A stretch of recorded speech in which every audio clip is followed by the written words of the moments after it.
If you're in a station vehicle and its tires need air, here's what you do.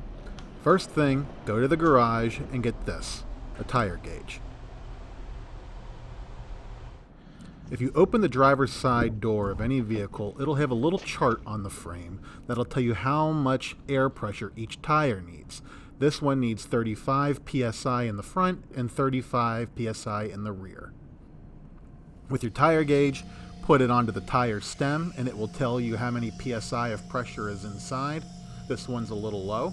So at a gas station or any place with an air pump, hook the hose up to the tire stem and periodically check the tire pressure with your tire gauge.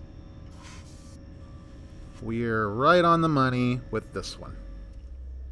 Don't forget to put the cap back on the tire stem. And don't forget to put the tire gauge back where you found it.